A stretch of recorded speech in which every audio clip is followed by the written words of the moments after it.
கருவேப்பிலை குழம்பு 10 நாள் ஆனாலும் கெடாத கருவேப்பிலை குழம்பு அம்மா வச்சுருக்காங்க. என்னம்மா பண்ணிட்டு இருக்கீங்க? இந்த கருவேப்பிலை குழம்பு வைக்கலான்னு கருவேப்பிலை வாங்கி கழுவி உணர்த்திருக்கிறேன். இந்த பாருங்கள், உணர்த்திருக்கு. இது உணரணும் நல்லா, தண்ணி இல்லாமல். அதுக்கு தான் இப்போ உணர்த்தி வச்சுருக்கேன். சரி அம்மா, அந்த கருவேப்பிலை காய வச்சுட்டீங்க, இப்போ என்ன செய்ய போகிறீங்க? இப்போ கருவேப்பிலை குழம்பு தானே வைக்க போகிறேன். இப்போ செஞ்சு காமிக்கிறேன் உங்களுக்கு. அம்மா, இந்த குழம்பை பற்றி சொல்லுங்கள். இந்த குழம்பு வந்து ரொம்ப உடம்புக்கு நல்லதுமா.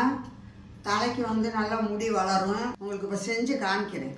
இப்போ இது வந்து எத்தனை நாளைக்கு இதனோட செல்ஃப் லைஃப்? 10 நாளைக்கு வச்சுருக்கலாமா ஃப்ரிட்ஜுக்குள்ளே. ஒரு 10 நாள், ஒரு வாரம் நல்லா எண்ணெய் ஊற்றி நல்லா செஞ்சு குழம்பு வச்சிட்டோம்னா 10 நாளைக்கு நம்ம தேவையப்போ எடுத்து போட்டுக்கலாம். இப்போ வந்து செஞ்ச உடனே சுட சுட சோறு நெய் ஊற்றி நல்லா சாப்பிட்டு பார்த்தா ரொம்ப நல்லாயிருக்கும்.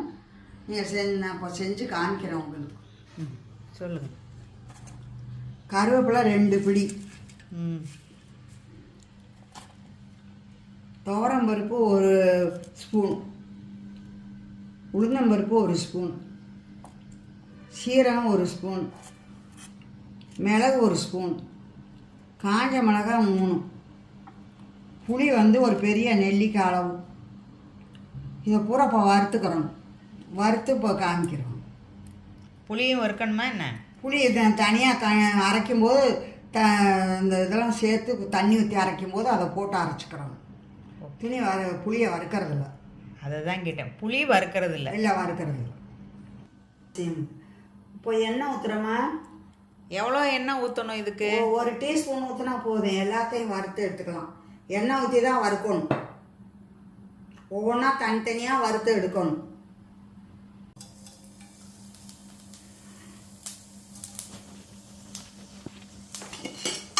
இப்போ சீரகம் போட்டு வறுத்து எடுத்து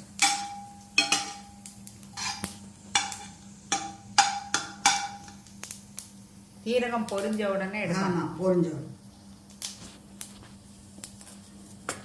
பொரிஞ்சிருச்சு. இந்த பாரு, பொரிஞ்சிருக்கு.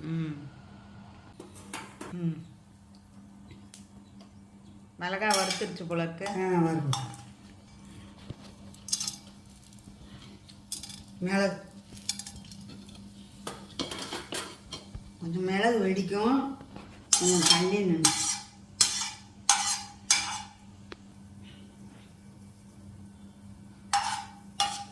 அது நடுவில் நிற்க மாட்டேங்குது.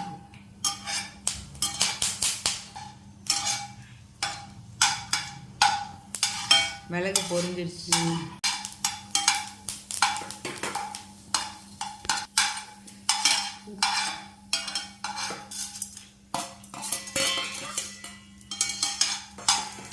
ஒவ்வொன்றும் ஒவ்வொரு விதமாக வறுபடும். அதுக்கு தான் நான் இப்போ தனித்தனியாக வறுக்கிறேன்.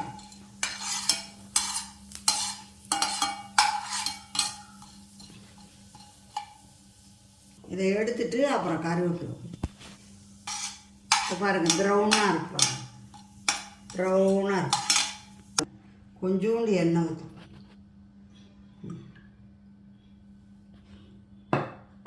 எல்லாத்தையும் பொன்னிறமாக வறுக்கணும். ஆமாம். இப்போ கருவேப்பிலை 2 கைப்பிடிமா. 2 கைப்பிடி. என் கைப்பிடியில் இந்த பாருங்கள், 2 கைப்பிடி.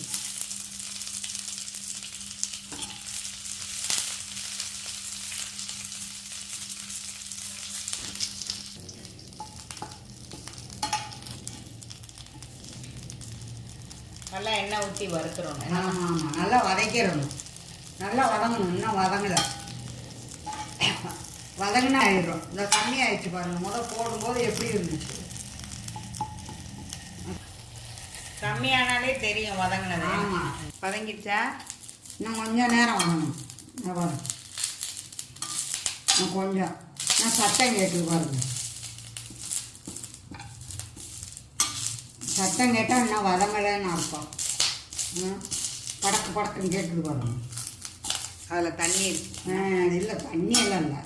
அந்த பச்சை கருவேப்பிலையில் அது வெடிக்க தான் செய்யும். அதெல்லாம் தண்ணியெல்லாம் உணர்த்தியாச்சு. நல்லா கழுவி மண் இல்லாமல் உணக்கி கொண்டாந்து உருவி போட்டு பச்சை கருவேப்பிலை.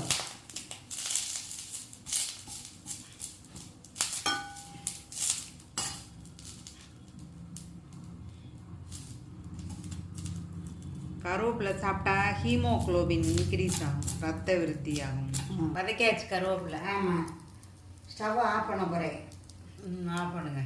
ஆமாம், கருவேப்பிலை வதக்கியாச்சுமா. இப்போ மிக்சியில் போட்டு எல்லாமே சேர்த்து புளி போட்டு உப்பு போட்டு அரைக்கணும். இப்போ உப்பு காமிக்கிறேன் உங்களுக்கு. இப்போ இந்த கடலைப்பருப்பு, இது துவரம்பருப்பு, உளுந்தம்பருப்பு, மிளகு, ஜீரகம், காஞ்ச மிளகாய் எல்லாம் வறுத்து வச்சுருக்கிறேன். அதையும் இதில் போடுறேன்.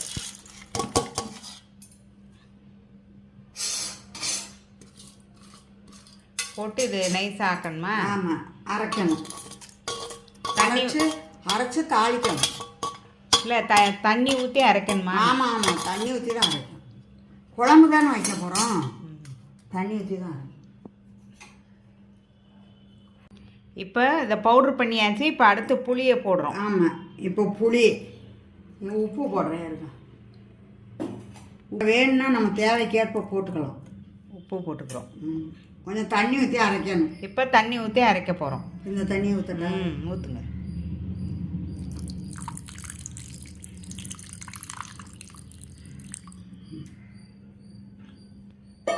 முதல் நல்லா பவுட்ரு பண்ணிக்கிட்டு அப்புறமா அந்த புளியும் தண்ணியும் ஊற்றினாதான் உப்பு எல்லாம் உப்பு எல்லாம் போட்டு அரைச்சா நைஸ் ஆயிடும். அதுக்கு தான். ஆமாம், இப்போ பாருங்கள் அரைச்சாச்சு. ஆமாம், இப்போ நைஸ் ஆயிடுச்சு. இப்போ அரைச்சாச்சு. இதெல்லாம் தாளிக்கும் போது இதெல்லாம் ஊற்றி கொஞ்சம் தண்ணி ஊற்றி நல்லா கழுவி ஊற்றி கொதிக்க வைக்கணும். கொஞ்சம் எண்ணெய் வந்து கொஞ்சம் கூடவே ஊற்றணும். என்ன பண்ண போகிறீங்க? இப்போ கடுகு போட்டு எண்ணெய் ஊற்றி தாளிக்க போகிறோமா? எல்லாமே போட்டாச்சு. கடுகு, உளுந்தம்பருப்பு, துவரம்பருப்பு, கருவேப்பிலை எல்லாமே போட்டாச்சு. அதனால் வெறும் கடுகு மட்டும் போட்டு தாளிச்சா போதும். சரி, தாளிங்க. இந்த தாளி இந்தாங்க. எண்ணெய் மிதக்கிற அளவு இருக்கு. ஆமாம் ஆமாம்,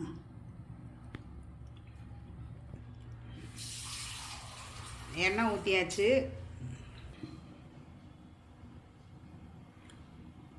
எண்ணெய் காஞ்சிருச்சு. கடுகு போடுறேன்.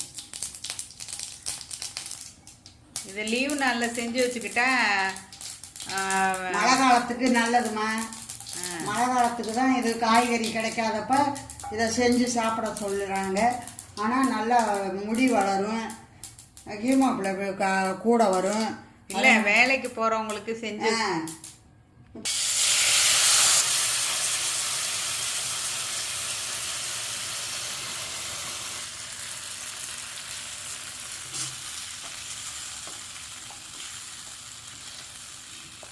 வேலைக்கு போகிறவங்களுக்கு ஒரு அவசரத்துக்கு தேவைப்படும் போது எடுத்து செஞ்சுக்கலாம். நம்ம வெறும் ரைஸை மட்டும் வச்சு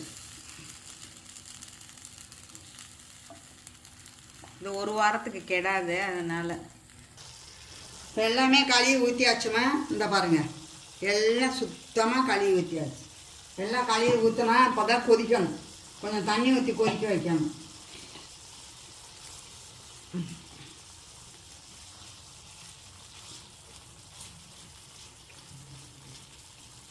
இப்போ இது எண்ணெய் பிரிகிற வரைக்கும் இருக்கணும். ஆமாம், எண்ணெய் பிரியணும். அது ஆட்டோமேட்டிக் எண்ணெய் வரும் வெளியில்.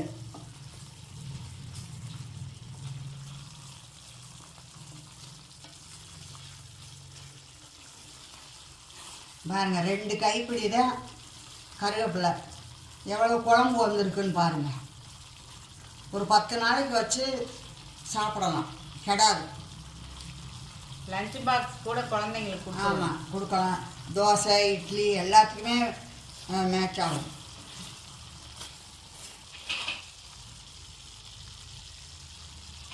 நல்லா கொதிக்க ஆரம்பிச்சிருச்சு. இப்போ எண்ணெய் பிரிகிற வரைக்கும் காத்திருக்கணும். ஆமாம், வெயிட் பண்ணணும். கலர் மாறி வந்துருச்சுல்ல? ஆமாம், நல்லா இது எண்ணெய் பிரியுது பாருங்க. எண்ணெய் நிறைய ஊற்றினா தான் பிரியம். உங்களுக்கு தேவைன்னா எண்ணெய் நிறைய ஊற்றிக்கோங்க. அப்போ தான் கெட்டு போகாது. ஆமாம். ஊறுகாய்க்கு மாதிரி மேலே எண்ணெய் இருக்கணும். இப்போ பாருங்கள், கரெக்டாக இருக்குது. கரெக்டான எண்ணெய், ரொம்பலாம் இல்லை. இதே மாதிரி நீங்கள் ஊற்றிக்கோங்க. இப்போ நான் அடுப்பு ஆஃப் பண்ண போகிறேன். அவ்வளோதான். எடுங்க. அதே ரெடி ஆயிடுச்சு. நம்மளோட கருவேப்பிள்ளை குழம்பு ரெடி ஆயிடுச்சு. சொல்லுங்கம்மா. கருவேப்பிலை குழம்பு செஞ்சுருக்கேம்மா. இப்போ உங்களுக்கு எல்லாமே செஞ்சு காமிச்சிருக்கேன். இப்போ நான் கையில் வச்சுருக்கிறேன் பாருங்கள். இது மருந்துக்கு உபயோகமானது. தலைமுடி வளரும், ஹீமோகுளோபின் வளரும், அதிகமாகும். நல்ல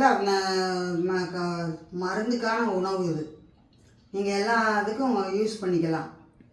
சாப்பாடு, தோசை, இட்லி, மோர் சாதம், தயிர் சாதம் எல்லாத்துக்கும் போட்டுக்கலாம். நீங்கள் செஞ்சு பாருங்கள். ஸ்ரீலட்சுமி சேனலில் வரும்.